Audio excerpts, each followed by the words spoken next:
The villa at Lake Como sits empty and silent, its windows shuttered against the Italian sun that once welcomed famous faces. The property spans 12 acres of pristine lakefront, with gardens tended by staff who work in shifts to avoid encountering the villa's reclusive owner.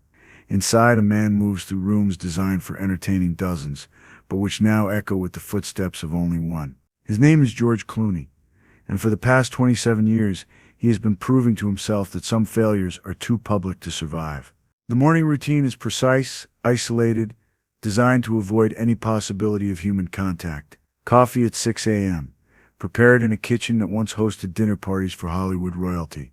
Breakfast alone at a table set for one. Reading newspapers delivered to a locked gate that no visitor has passed through since 1998. The newspapers arrive in multiple languages, but George focuses only on international news, avoiding entertainment sections that might contain references to the career he abandoned. The headlines occasionally mention him, "Whatever happened to George Clooney?" Articles that appear every few years, speculating about the reclusive former actor who disappeared at the height of his career. But George doesn't read those articles anymore. He learned years ago that curiosity about your own irrelevance only makes the silence louder.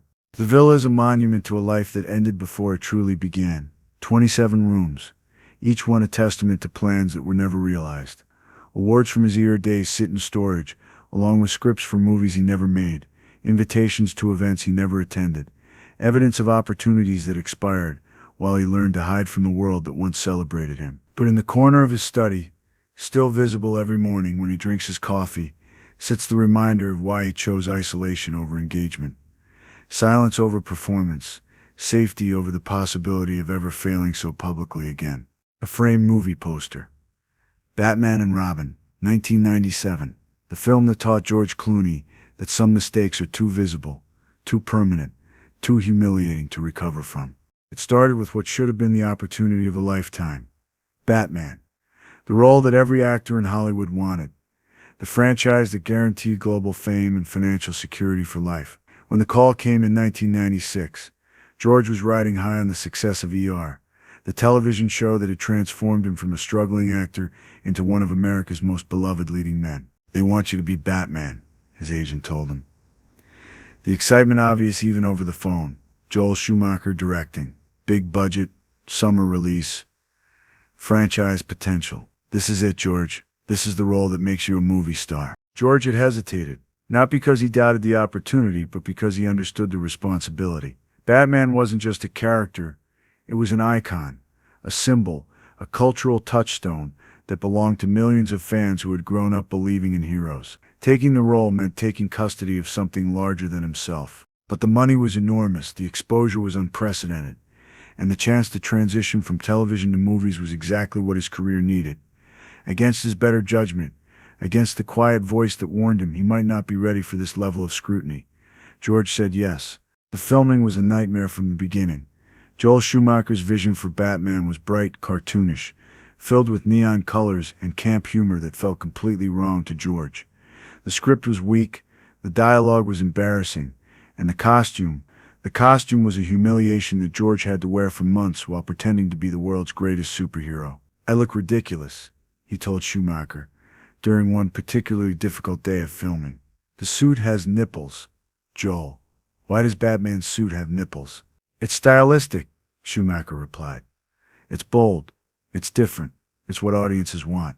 But George knew it wasn't what audiences wanted. He'd grown up reading Batman comics, understanding the character's darkness, his psychological complexity, his role as a symbol of justice in a world that often lacked it.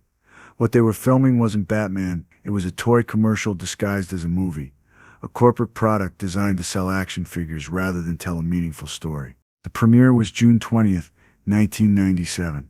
George walked the red carpet in Beverly Hills, smiling for cameras, answering questions about the film with the practiced enthusiasm that actors learn to fake when promoting projects they don't believe in. But inside, he already knew what was coming. The reviews were devastating. Not just bad, historically, memorably, career-destroyingly bad. Critics called it the worst Batman movie ever made. A betrayal of the character, a cynical cash grab that prioritized merchandising over storytelling. Audiences were even harsher, creating websites dedicated to mocking the film, producing viral videos that turned George's performance into a laughingstock. Batman and Robin doesn't just fail as a Batman movie, wrote one particularly brutal review. It fails as a movie, period. George Clooney's Batman has no gravitas, no presence, no understanding of what makes the character compelling. He's not Batman, he's just George Clooney in an expensive costume, and not a very good one. The box office numbers were huge, but the cultural impact was humiliating. Toys and merchandise sold millions, but George's reputation was destroyed. Late-night talk show hosts made him the punchline of jokes. Comedy sketches portrayed him as the actor who killed Batman. Fan communities that had once respected him now treated his name as synonymous with failure. The breaking point came 3 months after the film's release, during what should have been a routine appearance on The Tonight Show. George had been avoiding most press appearances, but his publicist had convinced him that Jay Leno was friendly territory. George sat in the guest chair trying to project the kind of good-natured humor that had made him popular during his ER publicity tours. The conversation started safely, questions about his transition from television to movies, jokes about working with Arnold Schwarzenegger. Then Jay Leno, with his trademark mock-innocent smile, asked the question that George had been dreading. "So George, any plans to put the cape and cowl back on?" The audience laughed, not with him, but at him. It wasn't warm, appreciative laughter. It was sharp, mean-spirited laughter that comes when people recognize a shared joke at someone else's expense. The laughter went on for what felt like minutes, and in that sound George heard everything he'd lost. Respect, credibility, the chance to be taken seriously as an actor. He'd become a joke, and worse, he'd earned it. "No," George replied, his voice quieter than he intended.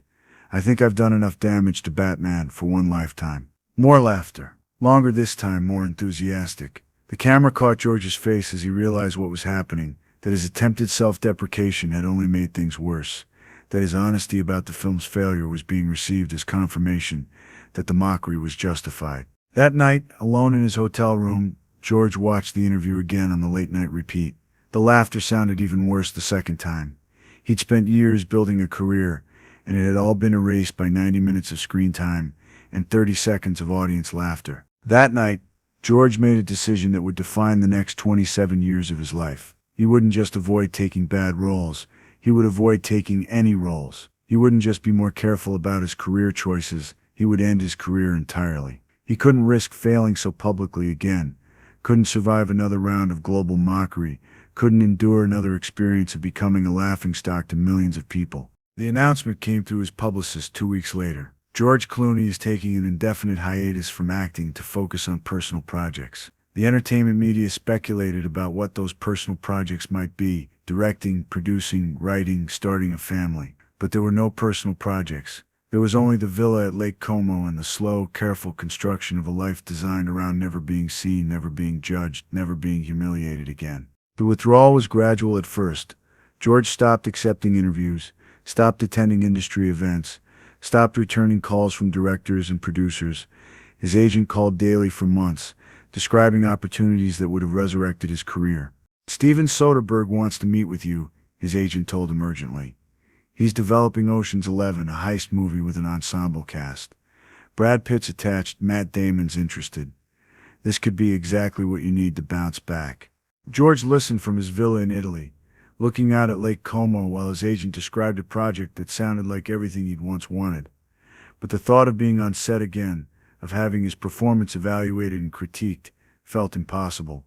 "I'm not bouncing back," George replied, his voice carrying a finality that surprised even him. "I'm done. I'm not an actor anymore. I'm just someone who used to be an actor." By 2000, the calls had stopped coming. By 2005, Hollywood had forgotten he existed. By 2010, entertainment journalists were writing retrospectives about his career that treated him like someone who had died, rather than disappeared. The personal relationships were harder to navigate. George's romantic life simply ended. He stopped dating, stopped socializing, stopped maintaining the friendships that had once defined his place in Hollywood. Amel Elamuddin, the brilliant human rights lawyer who in another timeline would have become his wife, remained a stranger. Their paths never crossed because George never attended the dinner party where they were supposed to meet. The love story that might have transformed both their lives never had a chance to begin. Friends tried to maintain contact. Brad Pitt called regularly for the first few years, trying to convince George that one bad movie didn't define a career, that audiences forgot, that comebacks were possible. "You're throwing away everything you worked for," Brad told him during one of their last conversations. "One bad Batman movie doesn't erase doesn't erase your talent." "It's not about what I deserve," George replied, walking through empty rooms that echoed with his voice. "It's about what I can survive, and I can't survive being laughed at like that again." By 2010, the calls from friends had stopped too. Brad Pitt went on to star in the Ocean's trilogy that George had turned down, building the kind of professional family that George had once been part of, but could no longer imagine joining. The years blended together. 2010 became 2015, 2015 became 2020, 2020 became 2026. The villa remained beautiful. The lake remained peaceful, and George remained hidden. He aged in isolation, his hair going gray in private, his face developing lines that no photographer would ever capture, his voice growing rusty from disuse. Occasionally, he would see news about the careers his former colleagues were building. Brad Pitt became one of the most respected actors of his generation. Matt Damon starred in franchises that earned billions. The Ocean's 11 movie that George had turned down became a beloved trilogy that proved heist movies could be both entertaining and stylish. The very film that might have rehabilitated his career instead became evidence of everything he'd missed by choosing safety over courage. The Batman franchise continued without him, eventually finding directors and actors who understood what George and Joel Schumacher had missed, that Batman worked best when treated as a serious character rather than a cartoon. The Dark Knight trilogy proved that audiences wanted sophisticated superhero stories, that the character George had failed to serve could sustain masterful filmmaking in the right hands. In 2012, 15 years after Batman and Robin, a documentary was released about the worst movies ever made. George's performance was featured prominently, but the tone wasn't mocking anymore. It was sympathetic, analytical, interested in understanding how talented people could create something so universally disliked. Critics and scholars discussed the film as a fascinating failure, a case study in what happens when commercial priorities overwhelm artistic vision. George watched the documentary alone in his villa, surprised to discover that time had transformed his humiliation into something more like historical curiosity. The laughter wasn't as loud anymore. The mockery wasn't as sharp. People discussed his Batman performance the way they discussed the Titanic or the Hindenburg, as a disaster, yes, but a disaster that belonged to history rather than to current events. But by then it was too late. 27 years of isolation had created its own momentum. George had forgotten how to be around people, how to handle attention, how to exist in a world where other people might have opinions about him. The skills he'd once had, charisma, humor, the ability to charm interviewers and win over audiences, had atrophied from disuse. Now in 2026, George Clooney is 65 years old. He has enough money to live comfortably forever, a home that most people would consider paradise, and complete freedom from the judgments and expectations that drove him into hiding. But he also has no friends, no family, no career, no purpose beyond the daily routine of existing without being seen. The villa at Lake Como that once hosted George's famous friends now hosts only George. The man who might have been one of Hollywood's most beloved leading men is instead one of its most successful disappearances, a cautionary tale about what happens when the fear of failure becomes stronger than the desire for success. Every morning George drinks his coffee and looks at that Batman and Robin poster, the reminder of the moment when his life split into two possible directions. He chose safety over risk, isolation over engagement, the certainty of being alone over the possibility of being judged. It was by any reasonable measure a rational choice. He avoided further humiliation, preserved his dignity, protected himself from the cruel mechanics of public opinion. But rational choices, George has learned, are not always wise choices. And wisdom, he's discovered, often requires exactly the kind of courage that his rational mind spent 27 years trying to avoid. Outside his window, Lake Como reflects the Italian sky, beautiful and empty and perfect. Inside his villa, George Clooney lives the life he chose, safe, private, completely removed from the world that once knew his name. Just the way he planned it, and nothing at all like the way he dreamed it.